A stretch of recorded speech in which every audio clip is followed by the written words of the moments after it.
হযরত জিবরিল রাসূলের সামনে বসা, নবীজিও বসা। আকাশে হঠাৎ করে বিকট শব্দ হলো। উভয় আকাশের দিকে তাকালেন যে কি হলো এমন। হযরত জিবরাইল রাসূলকে পরিচয় করিয়ে দেন, নবীজি হাদা বাবুম মিনাস সামা, এটা আসমানের একটা দরজা খোলার আওয়াজ।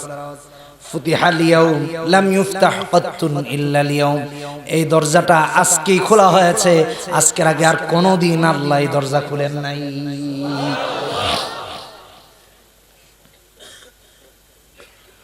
ওই দরজা দিয়ে একজন ফেরেশতার আগমন ঘটল।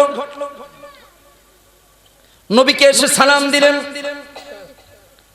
জিবরিল রাসূলের সাথে পরিচয় করিয়ে দিয়ে বলেন, ওগো নবীজি, হাদা মালাকুন নাযালা ইলাল আরদ লাম ইয়ানজিল কাত্তুন ইল্লা লিয়াউম, ইনি এমন একজন ফেরেশতা যিনি আজকেই পৃথিবীতে আগমন করেছেন, আজকের আগে আর কোনোদিন তিনি পৃথিবীতে আগমন করেন নাই। কি পার্সোনালিটি! ফেরেশতা এসে নবীকে সালাম দিলেন। সালাম বিনিময়ের পর বলছেন, ওগো নবীজি, আবশির বিনূরাইন, দুটি নূরের সুসংবাদ গ্রহণ করুন, যেই দুটি নূর এত স্পেশাল, আপনি রাসূলুল্লাহ ছাড়া আর কাউরে আল্লাহ দেন নাই। তার মধ্য থেকে একটা নূর হলো সূরা ফাতিহা, আর আরেকটা নূর হলো সূরা বাকারার শেষ দুই আয়াত। আমি তো বলি এই দুটা নূর এত গুরুত্বপূর্ণ, প্রতিটা মুমিন যদি এগুলোর উপর আমল করতে পারে, তার দুনিয়া আখিরাত আলোকিত হয়ে সে আল্লাহর জান্নাতুল ফিরদাউসের মালিক হয়ে যায়। আল্লাহ রাসূল বলেন,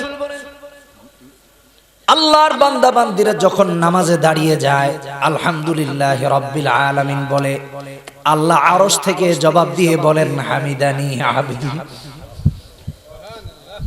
আল্লাহ জবাব দেন। এভাবে কোনোদিন নামাজ আদায় করেছি কিনা আমরা জানি না, বাট আমি বলতেছি, পৃথিবীর কোন ক্ষমতাধরের সামনে দাঁড়ালে কত বিনয়ের সাথে দাঁড়াই, কত আদব কায়দা রক্ষা করি, চোখ অন্যদিকে যায় না, চোখের পলক পর্যন্ত পড়ে না। আর আল্লাহ বলে, বান্দা তুই যখন আমার সামনে দাঁড়িয়ে যাস নামাজে, তোর প্রতিটা কথার জবাব আমি আরশ থেকে দেই। মুসলিম শরীফের হাদিসে নবীজি বলেন, 904 নম্বর হাদিস, ইযা ক্বালাল আবদু আলহামদুলিল্লাহি রাব্বিল আলামিন, আল্লাহ জবাব দেন আরশ থেকে, হামিদানি আবদি। আল্লাহর বান্দা বান্দিরা দাঁড়িয়ে যখন বলে আর রহমানির রহিম, আল্লাহ জবাব দেন আথনা আলাইহি আবদি। আমরা যখন দাঁড়িয়ে বলি মালিক ইয়াউমিদ্দিন, আল্লাহ জবাব দেন মাজ্জাদানি আবদি। আমরা যখন বলি ইয়াকা না'বুদু ওয়া ইয়াকা নাস্তাঈন, আল্লাহ আরশ থেকে জবাব দিয়ে বলেন হাদা বাইনি ওয়া বাইনা আবদি। অতঃপর যখন বলি ইহদিনাস সিরাতাল মুস্তাকিম সিরাতাল্লাযীনা আন'আমতা আলাইহিম গায়রিল মাগদুবি আলাইহিম ওয়ালাদ-দাল্লিন, আমিন। একটু খেয়াল করে শুনেন, এখনো নামাজ শেষ হয়ে যায় নাই, মাত্র সূরা ফাতিহা শেষ হলো, এখনো আরেকটা সূরা মেলানো হয় নাই, এখনো রুকুতে যাওয়া হয় নাই, এখনো সিজদায় যাওয়া হয় নাই।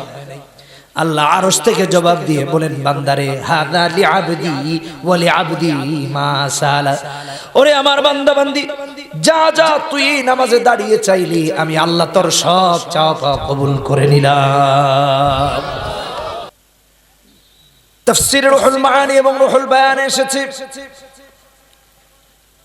ঈমান এবং আমলে সালেহ এই দুটা জিনিস এই সূরার মধ্যে আল্লাহ তাআলা ঢুকিয়ে দিয়ে এই সূরাটাকে কোরআনে কারীমের মা অর্থাৎ উম্মুল কিতাব, উম্মুল কোরআন বলে অভিহিত করেছেন। অতএব কোরআনে কারীমের এই সূরার কত গুরুত্ব একটু চিন্তা করে বুঝেন। একটু ঘটনা শোনাই তাহলে ভালো বুঝবেন। কারিউল কুরআন, কারীদের মধ্যে যিনি প্রিন্সিপাল, কারীদের মধ্যে যিনি শ্রেষ্ঠতম কারী, তা আবার সাহাবীদের মধ্যে, নাম হলো উবাই ইবনে কাব, বড় মাপের সাহাবী, শ্রেষ্ঠতম কারী সাহাবীদের মধ্যে। এটা হাদিস, হাদিসের ঘটনা বলছি, তিরমিজির হাদিস 3115 নম্বর হাদিস। নামাজে দাঁড়িয়েছেন উবাই ইবনে কাব, নামাজে দাঁড়িয়েছেন, নবীজি গিয়ে ডাক দিয়েছেন উবাই, তিনি জবাব দিতে পারেন নাই, কারণ তিনি তো নামাজে। দিবেন কি দিবেন না টেনশনে পড়ে গিয়েছেন, দেন নাই। নামাজ শেষ, দ্রুত গতিতে রাসূলের কাছে এসে হাজির।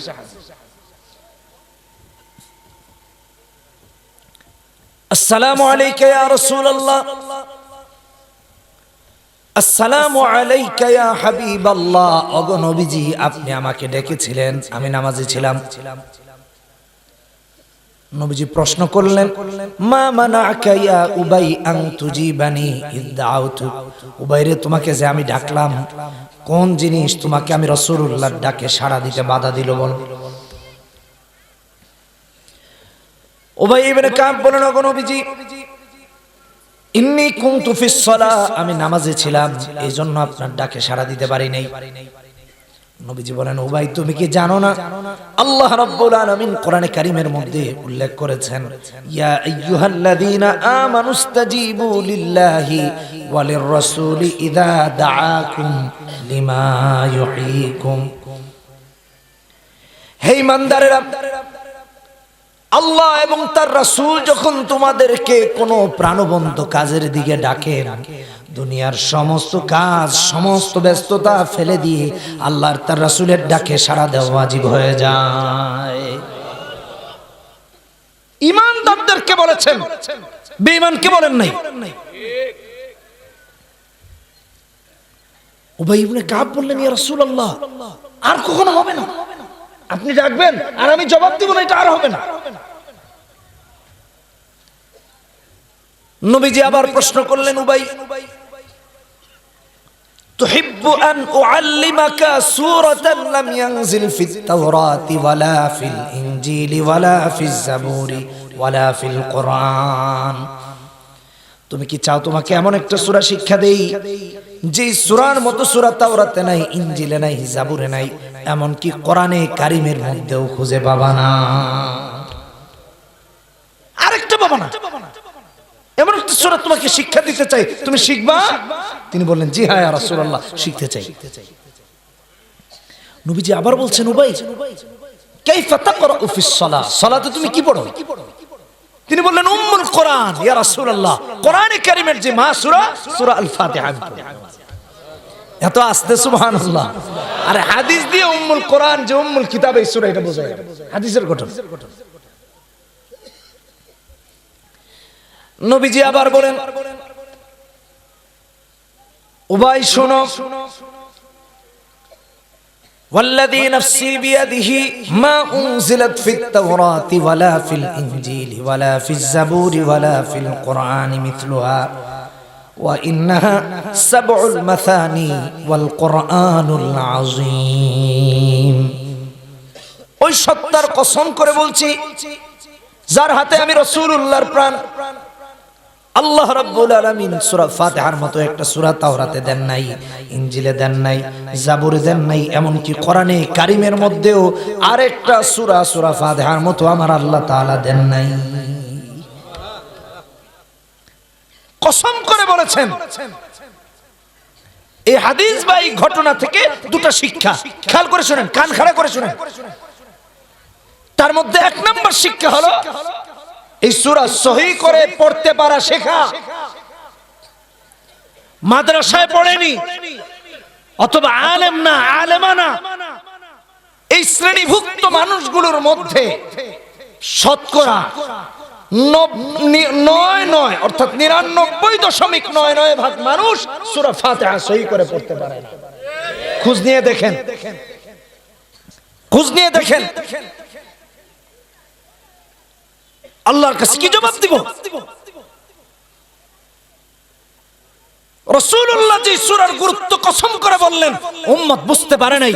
সকাল হলে পরে গান শিখতে বাচ্চাদের নিয়ে যায়, ডান্স শিখতে নিয়ে যায়, হারমোনি বাজাতে নিয়ে যায়, খেলার প্র্যাকটিসের জন্য সকাল সকাল নিয়ে যায়।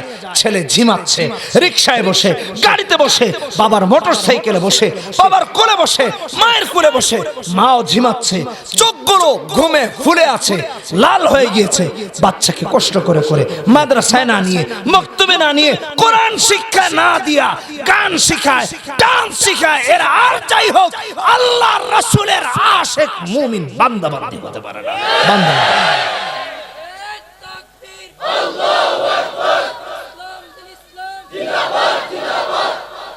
সকাল হলে পরে বাচ্চাদের কোরআন শিখান। ছোটবেলা আমরা দেখেছি বিভিন্ন জায়গায় মক্তব ভিত্তিক শিক্ষা ব্যবস্থা ছিল, এখন এটা লুপ্ত হওয়ার প্রায়, বন্ধ হয়ে যাচ্ছে দিন দিন। কেন বন্ধ হবে? প্রতিটা মক্তব এক একটা এলাকার জন্য এক একটা বাতি, যা কিনা পুরো এলাকাকে আলোকিত করে দিতে পারে। মক্তব ভিত্তিক শিক্ষা ব্যবস্থা এবং এই মাদ্রাসাগুলোর প্রতি যত্নবান হন, তাহলে আপনার আমার ছেলেগুলোও বড় হয় নাস্তিক হবে না, আপনার আমার জাহান্নামে যাওয়ার কারণ হবে না। সচেতন হন। এই হাদিস বা এই ঘটনার দ্বিতীয় শিক্ষা, সাহাবী উবাই ইবনে কাব নামাজে নবীজি গিয়ে ডেকেছেন, তিনি জবাব দিতে পারেন নাই, কারণ তিনি নামাজে।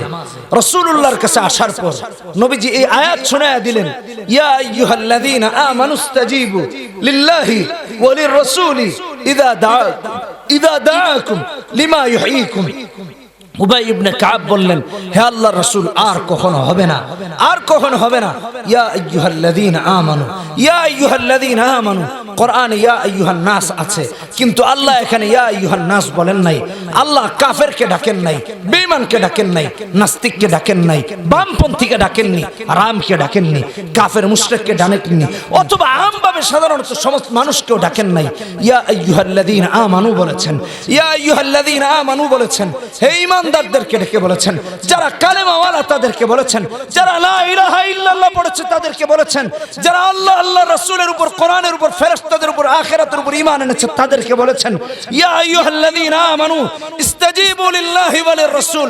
আল্লাহ আল্লাহর রাসূলের ডাকে সাড়া দেওয়া মানে কোরআন হাদিসের অনুসরণ অনুকরণ করা, কোরআন হাদিসের পক্ষে থাকা, হালালের পক্ষে থাকা, হারামের বিরুদ্ধে থাকা, জায়েজের পক্ষে থাকা, না জায়েজের বিরুদ্ধে থাকা, বৈধ কাজের পক্ষে থাকা, অবৈধ কাজের বিরুদ্ধে থাকা, অশালীনতার বিরুদ্ধে থাকা, শালীনতার পক্ষে থাকা, কোরআন এবং হাদিসের পক্ষে থাকা। শুধু তাই না, বাতিলের বিরুদ্ধে গিয়া হক্কানি আলেমদের সাথে থাকে, কোরআন হাদিসের পক্ষে প্রয়োজনে জিহাদের ময়দানে নিজের জীবনটা কালেমাকে প্রতিষ্ঠা করার জন্য দিয়ে দেওয়া। কথা বলেন ঠিক কিনা?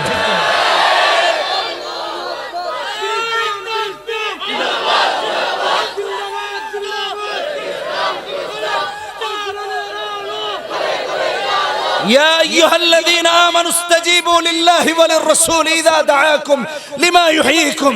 আজকে কিছু হলে কোরআনের বিরুদ্ধে দাঁড়িয়ে যায়, কিছু হলে আলেমদের বিরুদ্ধে দাঁড়িয়ে যায়, কিছু হলে ইসলামের বিরুদ্ধে দাঁড়িয়ে যায়, কিছু বললেই হক্কানি আলেমদের বিরুদ্ধে দাঁড়িয়ে যায়, কিছু বললেই খতিবের বিরুদ্ধে দাঁড়িয়ে যায়, কিছু বললে ইমামের বিরুদ্ধে দাঁড়িয়ে যায়। আরে অন্ধ লোকেরা, এই আয়াত এখনো কোরআনে আছে। 9 নম্বর পারা 18 নম্বর পৃষ্ঠা সূরা আনফালের 24 নম্বর আয়াত। এই আয়াত আছে, থাকবে ইলা ইয়াউমিল কিয়ামা। আমাদের কাছে আসো যদি তোমরা দেখতে চাও, অসুবিধা নেই, যে কোনো আলেম দেখায় দিবেন। বাকি বেঈমান হয়ে মরো, বেঈমান হয়ে মরো। আলেমরা এই দাওয়াতি মানুষকে দেয় যে বেঈমান হয়ে মরো। এখন তো অবস্থা এমন, কোথাকার কোন আজে বাজে লোক পেশাব করে পানি নেয় না, এও আলেমদের উপর ফতোয়া মারে। আপনারা মনে হয় দেখেন না এরকম কিছু, ফতোয়া মারে, পেশাব করে পানি নেয়, বসে করতে হয় এটাও জানেন না, দরজাটা খুলে দিয়ে সারা স্টার,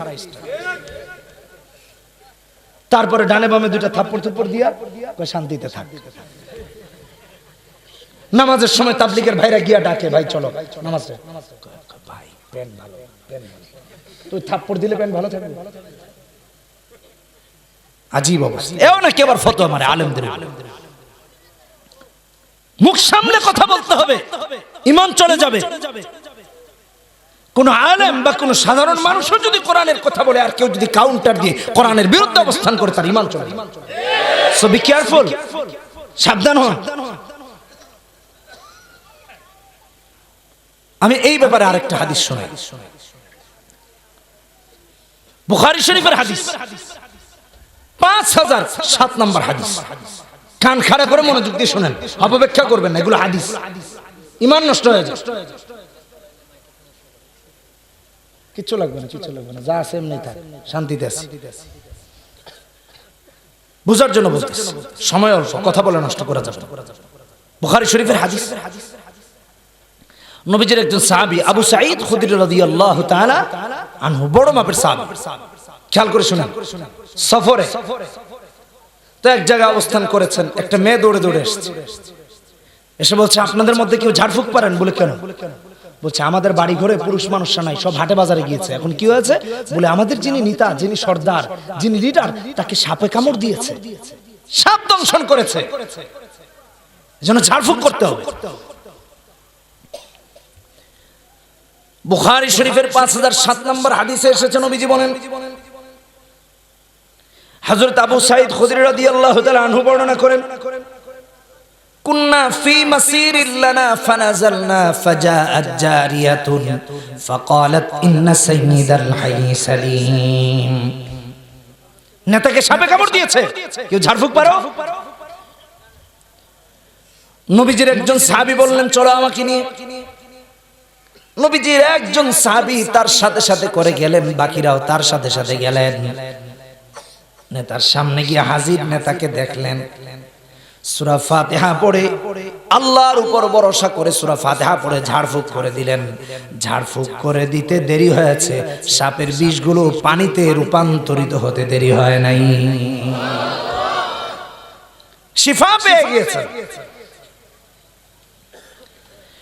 নেতা খুশি হয়ে আদেশ দিলেন, হাদিসের বাক্য, فأمر له ب30 شاة وسقانا لبنا, বললেন, যাও সবাইকে দুধ পান করাও। আর যিনি ঝাড়ফুঁক করলো তারা একটা না দুইটা না 30-30টা বকরি হাদিয়া দিয়ে দাও। 30টা বকরি, একটা দুইটা না, তা ওই জামানা 1450 বছর আগে। সাহাবীরা 30টা বকরি পাওয়ার পর সকলেই টেনশনে পড়ে গেলেন, এই বকরিগুলো নেওয়া জায়েজ নাকি না জায়েজ, হালাল নাকি হারাম, বৈধ নাকি অবৈধ, সবাই সবার কাছে জানতে চান। কিন্তু একজন সাহাবীও ফতোয়া দেন নাই। সবাই একথা বললেন, এখনো যেহেতু মদিনাতুর রাসূল তথা রাসূল মদিনায় আছেন, অতএব ফতোয়া তো আমরা দিতে পারি না, ফতোয়া তো কেবল নবী মুহাম্মদুর রাসূলুল্লাহ সাল্লাল্লাহু আলাইহি ওয়াসাল্লাম দিবেন। চলো সবাই মিলে মদিনায় যাই, নবীজি ফতোয়া দিবেন। রাসূলের কাছে গিয়ে হাজির, রাসূলকে সব কিছু যখন জানানো হলো, নবীজি বললেন, যাও তোমরাও ভাগ করে নাও, আর আমি রাসূলের জন্য একটা ভাগ রেখে যাও। ফতোয়া নবীজি দিয়েছেন। এই হাদিসে দুটো শিক্ষা, ভালো করে শুনেন। এক নাম্বার, এই সূরা সূরাতুশ শিফা, এর অনেকগুলো নাম আছে, সবচেয়ে প্রসিদ্ধ নাম আল ফাতিহা। তারপরে আছে উম্মুল কিতাব, উম্মুল কোরআন, আসাসুল কোরআন, সাবউল মাসানি, কোরআনুল আযীম, সূরাতুল হামদ, সূরাতুস সালাহ, সূরাতুদ দুআ, সূরাতুল ওয়াফিয়া, সূরাতুল কাফিয়া, সূরাতুল কানজ, সূরাতুর রুকিয়া, সূরাতুশ শিফা। এই সূরা দিয়ে ঝাড়ফুঁক করা হয়, এইজন্য এই সূরার নাম সূরাতুর রুকিয়া। আর এটা দিয়ে ঝাড়ফুঁক করলে আল্লাহ শিফা দেন, এইজন্য এটার নাম সূরাতুশ শিফা। এত আস্তে সুবহানাল্লাহ, এত বড় একটা কড়া ট্রিটমেন্ট শিখায় দিলাম, খুশি না? তাও কত চাচা টেনশনে আছে, কই ভাতিজা এটা কি শুনাইলা? তোমার চাচিরে 40 বছর যাবত ফুদি, মাথা তো আর ঠান্ডা হয় না। আহা, অসুবিধার জায়গা কেন কাজে লাগে না, এটা শুনেন। এক মসজিদে মাগরিবের নামাজে ঢুকেছি, ইমামের অনুপস্থিতিতে এক ছেলে ইমামতিতে দাঁড়িয়েছে, ইয়াং ছেলে। চিন্তা করেছে জীবনে আর চান্স টান্স পাই কিনা, একদিন ইমামের খাতার নামটা লেখাই। দাঁড়িয়েছে, ইকামত দেওয়ার পর তাকবীরে তাহরিমা বেঁধেছে। অসুবিধা নাই, যুবকরা নামাজ পড়ানো এটা তো আরো ভালো, কিন্তু সমস্যাটা কোথায় একটু দেখাই। যে তাকবীরে তাহরিমা বাঁধতে গিয়ে বলছে আল্লাহু আকবার, আতে এত জোরে টান মারলো যে মনে হইলো আল্লাহরে আকাশে রাখবো, আর কবে নামাজে দাঁড়াই না, না দাঁড়াই ইমামতিতে, আজকে নামায় এত জোরে টান। তো আমরা প্রোগ্রামের টাকাটা বেশি থাকায় দাঁড়িয়েছে তার পেছনে।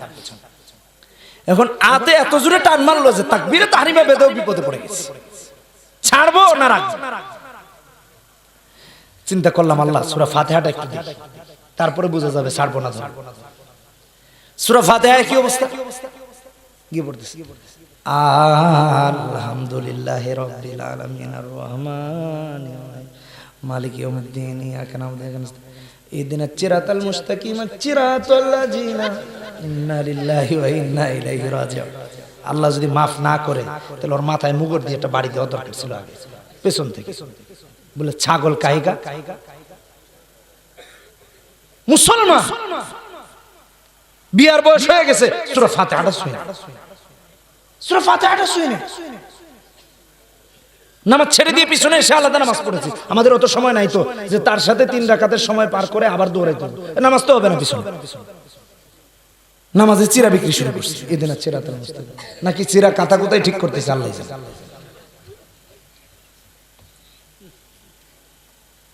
এখন তো কিছু লোক দেখা যায় যারা আলেমদের বিরুদ্ধে দাঁড়িয়ে ফতোয়া দেয়, যারা ইমামের বিরুদ্ধে দাঁড়িয়ে ফতোয়া দেয়, আবার দাবি করে আমি এত রাকাত নফল পড়ি, এত রাকাত তাহাজ্জুদ পড়ি, এতবার হজ করেছি, আমি এই হয়ে গিয়েছি সেই হয়ে গিয়েছি।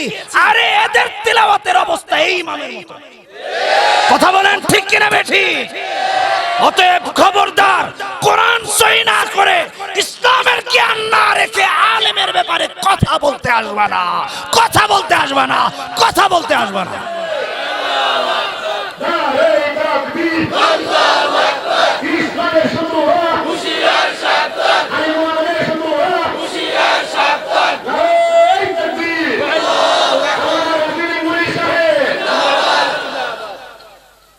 ওই চাচার কথার উত্তর দিচ্ছিলাম যে চাচা বাতিজা মনের কথাটা ঠিকই কইছো, কিন্তু তোমার চাচিরে ফু দিয়ে তো লাভ হয় না, টেনশন সমস্যাটা এখানে।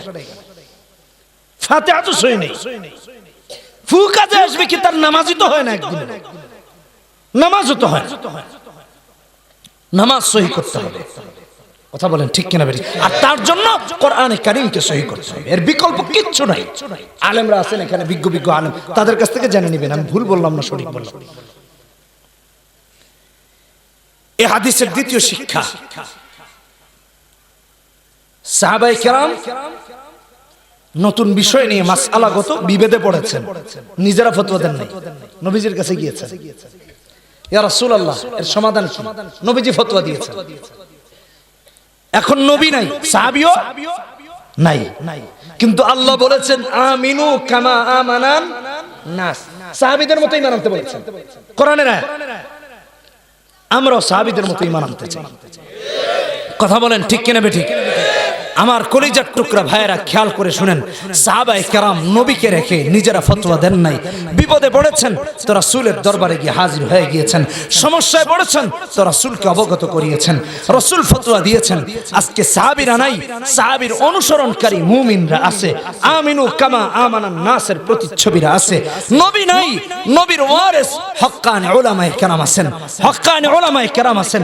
আজও পৃথিবীর কোথাও, এলাকায়, রাষ্ট্রে, দেশে, সারা পৃথিবীতে ইসলাম নিয়ে, কোরআনের কোন বিধান নিয়ে, হাদিসের বিধান নিয়ে, শরীয়তের মাসআলা মাসাইল নিয়ে কোন বিবাদ দেখা দিলে হক্কানি আলেমরা ফতোয়া দিবেন, জাহেলরা ফতোয়া দিবে না, দিবে না, দিতে পারে না। ঠিক কিনা বেঠিক জোরে বলো। আল্লাহু আকবার। আল কোরআনের আলো করে করে জালো, নাস্তিকের দুই গলে আমার তলে তলে জুতা মারো দুই গলে, জুতা মারো তলে তলে। আরে তাকবীর। আলেমদের কাছে যাবেন মাসআলা জানতে। আরে আপনি কোন মাদ্রাসায় পড়েছেন? মাদ্রাসার বারান্দায় তো একদিন উস্তা খায় পড়েন নাই, সামনে দিয়েও জীবনে আসেনি, ফতোয়া মারে।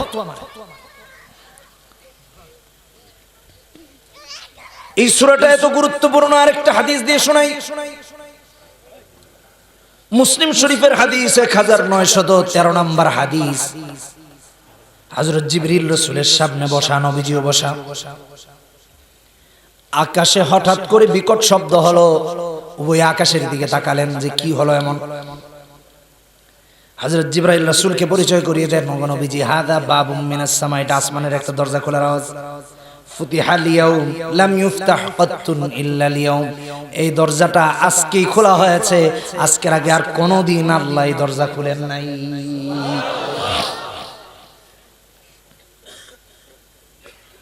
ওই দরজা দিয়ে একজন ফেরেশতার আগমন ঘটলো, নবীকে এসে সালাম দিলেন। জিবরিল রাসূলের সাথে পরিচয় করিয়ে দিয়ে বলেন, ওগো নবীজি, হাদা মালাকুন নাযালা ইলাল আরদ লাম ইয়ানজিল কাত্তুন ইল্লা আল-ইয়াওম। ইনি এমন একজন ফেরেশতা যিনি আজকেই পৃথিবীতে আগমন করেছেন, আজকের আগে আর কোনোদিন তিনি পৃথিবীতে আগমন করেন নাই। কি পার্সোনালিটি! ফেরেশতা এসে নবীকে সালাম দিলেন। সালাম বিনিময়ের পর বলছেন, ওগো নবীজি, আবশির বিনূরাইন, দুটি নূরের সুসংবাদ গ্রহণ করুন, যেই দুটি নূর এত স্পেশাল আপনি রাসূলুল্লাহ ছাড়া আর কাউরে আল্লাহ দেন নাই। তার মধ্য থেকে একটা নূর হলো সূরা ফাতিহা, আর আরেকটা নূর হলো সূরা বাকারার শেষ দুই আয়াত। আমি তো বলি এই দুটা নূর এত গুরুত্বপূর্ণ, প্রতিটা মুমিন যদি এগুলোর উপর আমল করতে পারে, তার দুনিয়া আখিরাত আলোকিত হয়ে সে আল্লাহর জান্নাতুল ফিরদাউসের মালিক হয়ে যায়। সূরা ফাতিহা এত গুরুত্বপূর্ণ নূর, এটা উম্মুল কিতাব, কোরআনে কারীমের মা, আর আপনি আর আমি সই করে পারি। এর চেয়ে লজ্জার, এর চেয়ে অপমানের আর কিছুই আল্লাহর জমিনে হতে। শুদ্ধ করব তো ইনশাআল্লাহ, করব তো ইনশাআল্লাহ।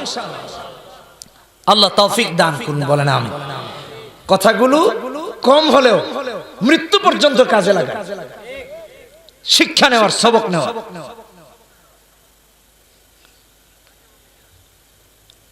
এই জন্য আপনার আমার নামাজে মনোযোগ থাকে না, কারণ হলো ইমাম যা তেলাওয়াত করেন তা তো কোনোদিনও শুনি নাই, না কোনো হুজুরের মুখে শুনলাম, না কোথাও শুনেছি। কিভাবে শুনবে? হুজুর তো এখন এসে গান গায়া ব্যাপক ভাইরাল, মার্কেট তো ভালোই। হুজুরের কথা না হয় বাদ দিলাম, কারণ আমিও হুজুর।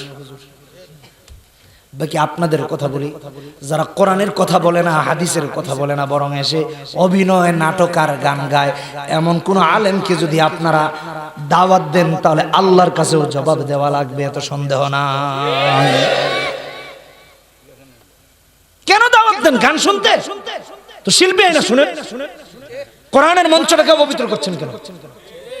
কোরআনের নাম দিয়ে তাফসীরুল কোরআন মাহফিল, ওয়াজ মাহফিল, এখানে গান গাচ্ছেন কেন? হ্যাঁ, এটা তো আল্লাহর সাথে তামাশা করা, কোরআনের সাথে তামাশা করা। এটা তো একটা তাফসীর মাহফিলকে বিতর্কিত করার জন্য যথেষ্ট। যারা এগুলো করবে ওখান থেকে স্টপ করে দিবেন, হুজুর গান বাদ দেন, এটা গানের ওয়াজ না। কোরআনের কথা বলেন, হাদিসের কথা বলেন, সাহাবায়ে কেরামের কথা বলেন, অথবা কোন বিশুদ্ধ ঘটনা বলেন। আজেবাজে কথা বলার এখানে জায়গা না। আল্লাহ হেদায়েত দান করুন। এইজন্য নামাজে মনোযোগ নাই। আহারে, পৃথিবীর কোন বাচ্চার সামনে যদি দাঁড়াই, কত মনোযোগ দিয়ে দাঁড়াই, ডানে নড়ি না, বামে নড়ি না। বিশেষ করে সেনাবাহিনীদের দেখবেন, পুলিশ অফিসারদের দেখবেন, তাদের কুচকাওয়াজ যে হয়, দেখবেন কি সুন্দর স্যালুট দিচ্ছে, হাতটাও বাঁকা হয় না, পাটাও একটু 19-20 হয় না, বডি একদিকে ঘুরে থাকে না, কত বিনয়ের সাথে তারা এগুলো করে। আর রবের সামনে দাঁড়িয়ে ফাইজলামি তামাশা শুরু। একটা হাদিস শোনাই, একটু বোঝার চেষ্টা করেন। নামাজ যখন কোনো বান্দা বা কোনো বান্দি দাঁড়ায়, ডিরেক্ট রবের সাথে কথোপকথন লিপ্ত হতে দাঁড়ায়, আল্লাহর সাথে কথোপকথন লিপ্ত হয়ে যায়, কথা বলতে থাকে। একটা হাদিস শোনাই তাহলে বুঝবেন। মুসলিম শরীফের হাদিস, 904 নম্বর হাদিস। আল্লাহ রাসূল বলেন, আল্লাহর বান্দা বান্দিরা যখন নামাজে দাঁড়িয়ে যায়, আলহামদুলিল্লাহি রাব্বিল আলামিন বলে, আল্লাহ আরশ থেকে জবাব দিয়ে বলেন, হামিদানি আবদি। আল্লাহ জবাব দেন। এভাবে কোনোদিন নামাজ আদায় করেছি কিনা আমরা জানি না, বাট আমি বলতেছি, পৃথিবীর কোন ক্ষমতাধরের সামনে দাঁড়ালে কত বিনয়ের সাথে দাঁড়াই, কত আদব কায়দা রক্ষা করি, চোখ অন্যদিকে যায় না, চোখের পলক পর্যন্ত পড়ে না। আর আল্লাহ বলে, বান্দা তুই যখন আমার সামনে দাঁড়িয়ে যাস নামাজে, তোর প্রতিটা কথার জবাব আমি আরশ থেকে দেই। মুসলিম শরীফের হাদিসে নবীজি বলেন, 904 নম্বর হাদিস, ইযা ক্বালাল আবদু আলহামদুলিল্লাহি রাব্বিল আলামিন, আল্লাহ জবাব দেন আরশ থেকে, হামিদানি আবদি। আল্লাহর বান্দা বান্দিরা দাঁড়িয়ে যখন বলে আর রহমানির রহিম, আল্লাহ জবাব দেন আথনা আলাইহি আবদি। আমরা যখন দাঁড়িয়ে বলি মালিকি ইয়াউমিদ্দিন, আল্লাহ জবাব দেন মাজ্জাদানি আবদি। আমরা যখন বলি ইয়াকা না'বুদু ওয়া ইয়াকা নাস্তাঈন, আল্লাহ আরশ থেকে জবাব দিয়ে বলেন হাদা বাইনি ওয়া বাইনা আবদি। অতঃপর যখন বলি ইহদিনাস সিরাতাল মুস্তাকিম সিরাতাল্লাযীনা আন'আমতা আলাইহিম গায়রিল মাগদুবি আলাইহিম ওয়ালাদ-দাল্লিন, আমিন। একটু খেয়াল করে শুনেন, এখনো নামাজ শেষ হয়ে যায় নাই, মাত্র সূরা ফাতিহা শেষ হলো, এখনো আরেকটা সূরা মেলানো হয় নাই, এখনো রুকুতে যাওয়া হয় নাই, এখনো সিজদায় যাওয়া হয় নাই। আল্লাহ আরশ থেকে জবাব দিয়ে বলেন বান্দারে হাদা লিআবদি ওয়া লিআবদি মা সালা, ওরে আমার বান্দা বান্দি, যা যা তুই নামাজে দাঁড়িয়ে চাইলি, আমি আল্লাহ তোর সব চাওয়া পাওয়া কবুল করে নিলাম। এখনো রুকু দেয় নাই, এখনো সিজদায় যায় নাই, সূরাও মিলায় নাই। এই দরদ নিয়ে কজন নামাজে কদিন দাঁড়িয়েছে বলেন? কজন দাঁড়িয়েছে যে আমি তো শুধু নামাজে দাঁড়াই নাই, আমি আমার রবের সাথে কথা বলতে দাঁড়িয়েছি, আমার আল্লাহ আমার কথার জবাব দিচ্ছেন, রেসপন্স করছেন। এই ভালোবাসা, এই মহব্বত নিয়ে যদি নামাজে দাঁড়ানো যায়, নামাজ শেষ হওয়ার আগে রবের আরশ পর্যন্ত নামাজ পৌঁছাবে। এটাই হাদিস প্রমাণ, এটা মুসলিম শরীফের হাদিস, বানিয়ে বলছি না। মানুষগুলো তো এখন রবের সাথে নাফরমানি করে, শুধু মানুষের চামচামি, দালালি আর দাসত্বে নিজেকে নিয়োজিত করে দিয়ে আল্লাহকে ভুলে গেছে। কথা বলেন ঠিক কিনা বেঠিক? মানুষ তোমাকে কি দিল, আল্লাহ যা দে তা তো সারা জিন্দেগি তোমার পরে সারা পৃথিবীর মানুষও তোমাকে চুল পরিমাণ দিতে পারবে না। এই জন্য আল্লাহ তাআলা সূরা বাকারার সূরা ফাতিহার প্রথম আয়াতে বলেন আলহামদুলিল্লাহি রাব্বিল আলামিন, সকল প্রশংসা কার? জোরে চিৎকার দিয়ে আওয়াজ দিয়ে বলেন, গলা ছেড়ে দিয়ে বলেন কার? মনে থাকবে তো? কোরআনে কারীম খুলে দেখেন, সূরা আনআমে আল্লাহ তাআলা প্রথম আয়াতে বলেন আলহামদুলিল্লাহিল্লাযী খালাকাস সামাওয়াতি ওয়াল আরদ ওয়া জাআলাজ যুলুমাতি ওয়ান নূর। এই আকাশ তিনি বানিয়েছেন, জমিন তিনি বানিয়েছেন, চাঁদ সূর্য আলো আঁধার তিনি বানিয়েছেন। এই জন্য সকল প্রশংসা করতে হবে তার। শুধু তাই না, আল্লাহ তাআলা কোরআনে কারীমে অন্যত্র বলেছেন এই তামাম পৃথিবীতে এই বংশ বিস্তারের ব্যবস্থাপনাটাও তিনি করে রেখেছেন। এমন অবস্থায় তিনি না কারো মা হয়েছেন, না কারো বাবা হয়েছেন। আল্লাহ নিজে কারো সন্তান হন নাই, মা হন নাই, বাবা হন নাই, কিন্তু এই মানব বিস্তারের সমস্ত ব্যবস্থাপনা তিনি করে রেখেছেন। وبث منهما رجالا كثيرا ونساء واتقوا الله الذي تساءلون به والارحام। সূরা নিসা প্রথম আয়াত, শেষ অংশ। আয়াত বড়, আমি এর দিকে যাচ্ছি না। আল্লাহ কারো বাবা না, কারো মাও না, ছেলেও না, মেয়েও না। সূরা ইখলাসে আল্লাহ এই জন্য বলেন, সবাই বলি লাম ইয়ালিদু ওয়া লাম ইউলাদু ওয়া লাম ইয়াকুল লাহু কুফুয়ান আহাদ। বলেন আল্লাহু আকবার। কোন ছেলে কোন মেয়ে আল্লাহর নাই। কোরআনে কারীমে অন্যত্র আল্লাহ তাআলা সূরা বনী ইসরাঈলে বলেছেন 111 নম্বর আয়াত, ওয়া কুলিল হামদুলিল্লাহিল্লাযী লাম ইয়াত্তাখিয ওয়ালাদা ওয়া লাম ইয়াকুল লাহু শারীকুন ফিল মুলক ওয়া লাম ইয়াকুল লাহু ওয়ালিয়্যুম মিনায-যুল্লি ওয়া কাব্বিরহু তাকবীরা। এখন কিছু লোক বলে খাজা বাবার দরবারে যাও, সব পেয়ে যাও। শিরকি কথা। সব আল্লাহ দেন। সব কে দেন? জোরে বলেন, জোরে বলেন, কে দেন? আল্লাহ তাআলা। এজন্য ইব্রাহিম আলাইহিস সালাম দোয়া করলেন আলহামদুলিল্লাহিল্লাযী ওয়াহাবানি আলাল কিবারি ইসমাঈল আলাল কিবারি ইসমাঈল ওয়া ইসহাক ইন্না রাব্বী লাসামিউদ দুআ। বার্ধক্যে দুজন সন্তানের পিতা হয়ে আল্লাহর কাছে শুকর আদায় করেছেন, আর এখন খাজা বাবার কাছে যায় সন্তানের জন্য। ইব্রাহিম আলাইহিস সালাতু ওয়াস সালাম আপনাকে আমাকে শিরক শিক্ষা দেন নাই, আল্লাহর দাসত্বের শিক্ষা দিয়েছেন, রবের বড়ত্বের শিক্ষা দিয়েছেন। আল্লাহ কবুল করুন, বলেন আমিন। এই জন্য আমি বলি, সব সময় বলি, আজও বলছি, মানুষকে খুশি করা সব থেকে কঠিন, আর আল্লাহকে খুশি করা সব থেকে সহজ, সব থেকে সহজ। আমি একটা হাদিস শোনাই আপনাদেরকে, তাহলে বুঝবেন। ইবনে মাজার হাদিস 3933 নম্বর হাদিস। আল্লাহর এক বান্দা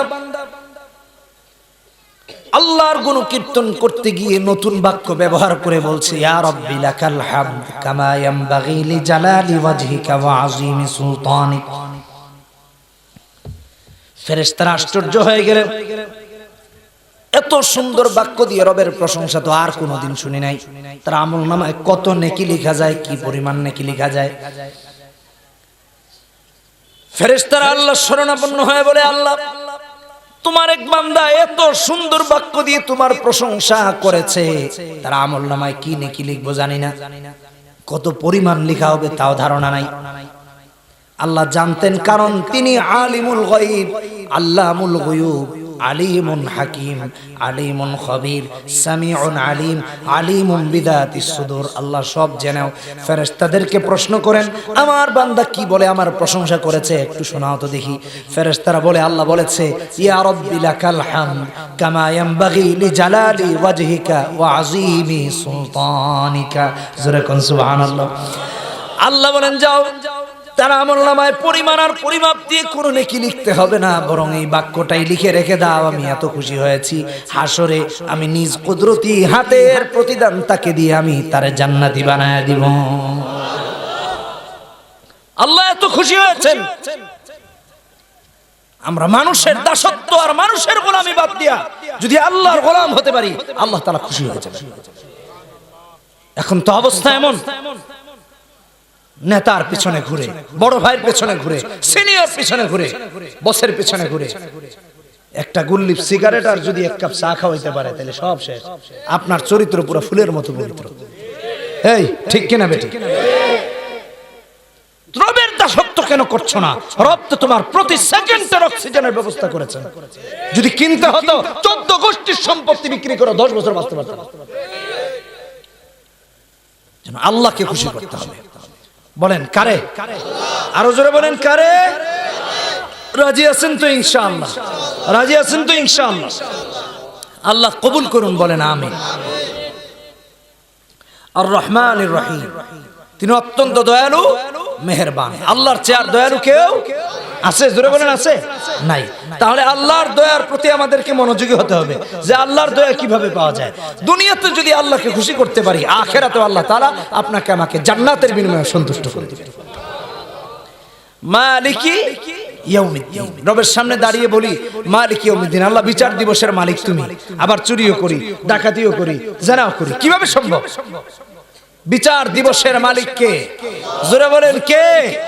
তাহলে আল্লাহর সামনে যদি বিচারের কাঠগড়ায় দাঁড়াতে হয়, এই চিন্তা থাকলে কোনদিন কেউ অপরাধ করবে? আল্লাহু আকবার, সুবহানাল্লাহ বলেন। সূরা ফাতিহা একটা মানুষের লাইফকে চেঞ্জ করে দিতে পারে। 4 নাম্বার, ইয়াকা না'বুদু ওয়া ইয়াকা নাস্তাঈন। আমরা দাঁড়িয়ে বলি, আল্লাহ তোমারই ইবাদত করি আর তোমার কাছেই, মানে আর কারো কাছে না, তোমার কাছেই সাহায্য চাই। আবার ওদিকে শিখায়, বাবার কাছে যা, পীরের কাছে যা, মাজারের কাছে যা। তাহলে তো এটা সূরা ফাতিহা বিরোধী হলো ভাই, এটা তো কোরআন বিরোধী হলো। একমাত্র ইবাদত করতে হবে কার? আরো জোরে বলেন কার? এখন তো দেখা যায় মাজারে গিয়ে সিজদা দেয়, নামাজ একক তো ঠিক মতো পড়ে না, মাগার ওখানে ঠিকই সিজদা দেয়। আবার যুক্তি দাঁড় করায়, এটা দেওয়া জায়েজ আছে, তাহলে গাদা, ওটা দেওয়া তো ফরজ, ওটা দেশ না। হ্যাঁ, আল্লাহ ছাড়া কাউকে সিজদা দেওয়া শিরক, কখনো আল্লাহ ক্ষমা করবেন না।